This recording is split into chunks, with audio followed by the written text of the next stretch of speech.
We remain steadfast in our commitment in delivering local news that matters, stories that inspire, enriching the lives of Filipinos in the Philippines and across the globe. This is your GMA Regional TV. Buong puso para sa Pilipino.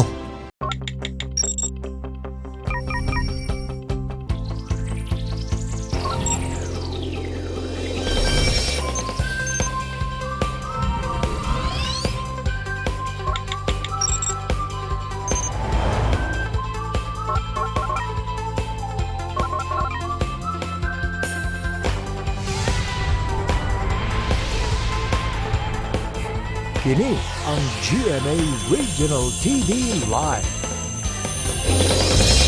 Happy Monday, Central ug Eastern Visayas! Welcome sa inyong paboritong programa, GMA Regional TV Live. Ako yung kapuso, Nico Sereno. Good morning, Partner Cecil. Good morning, Partner Nico, and good morning, usab sa tanan natong mga kapuso nga padayong nakig-uban kanato. Ako ang inyong kapuso, Cecil Kibon Castro.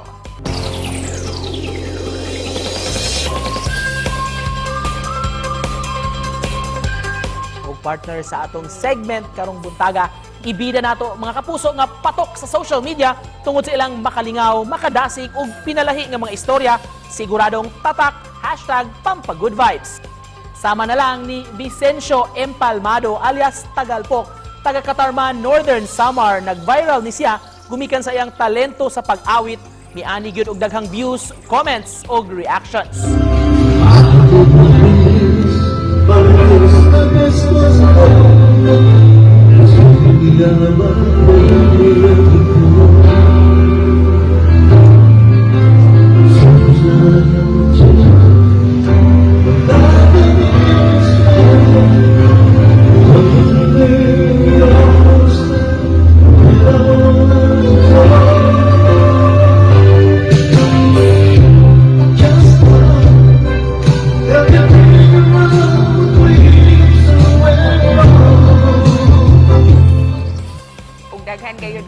Na-inspire ni ining istorya og tingog ni Vicencio Kapusong Nico ay labi na nga taliwa sa iyahang kondisyon og kahimtang karon. Kung sa Partner Nix, nagpamatuod lang gayud kining si Vicencio nga #pampagoodvibes gayud siya o makapa-inspire kanatong tanan. Mao nga sa atong mga kapuso diha kung doon na mo'y pampagoodvibes nga mga videos o baka mga hulagway mamahimo ninyong itag me, pwede sa inyong isend din sa among FB page GMA Regional TV Live. Ug sa walay paglangan kapuso, sugdan na nato dugang good vibes arong buntaga sa Biz Talk ni Partner Cecil kauban ang bandang Urbandub.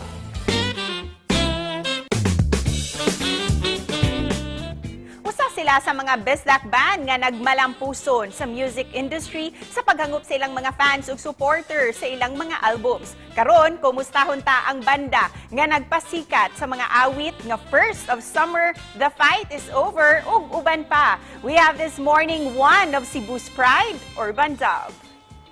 Mayong buntag, Urbandub, ug welcome sa ato ang morning show. Please greet your fans and supporters nga nagpanikad ng makauban mo karong buntaga.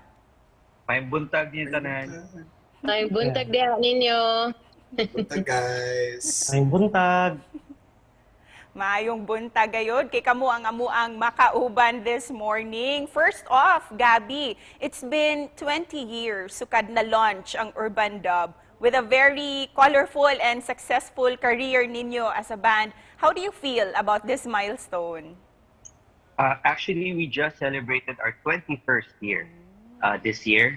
And definitely, kanang nindot kayo siya na experience. Daghan ups and downs, pero all in all, it's been a very fulfilling journey for all of us. And Lalay, looking back, how did Urbandub start? What's the story that brought you guys all together? We just know each other from, like for Gabby and John, we know each other from school. Tapos si John, we see him playing in other bands. So niya, ewan ko na timing lang siguro na maghimutag banda na. And the rest is history na. And let's hear from Russell this time. Bisan, asang dapit naman jud mo sa Pilipinas and even abroad nga inyuhan ang na-tour. Pero para kanimo, unsa ang pinaka-unforgettable experience ninyo while touring?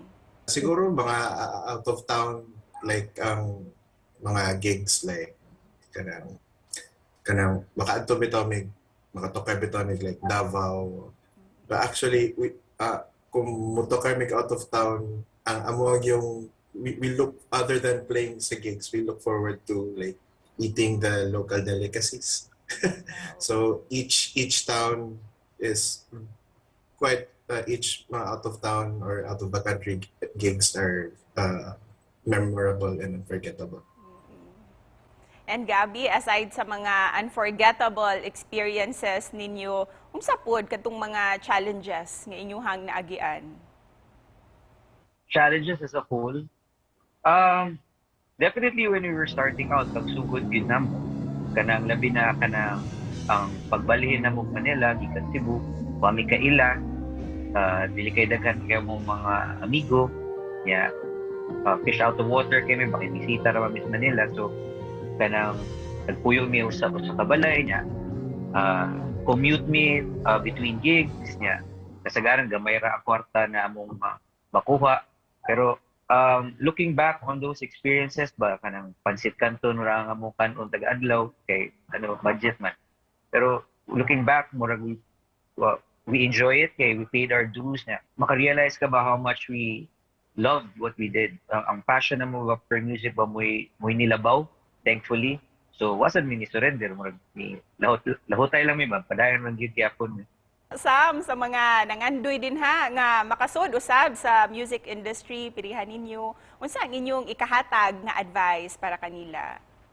Follow your heart and trust the process. Yan lang. Ano lang, yung creative side ng music, magagawa yan in time, dahan-dahan lang. John, what's next for Urbandub? Unsay plano ninyo for the years to come? Right now, it's just to stay together. Pero since these trying times is keeping us from doing what we love, the plan right now is to stay safe, be healthy, so that until when things get better, we would rock out harder the next time we,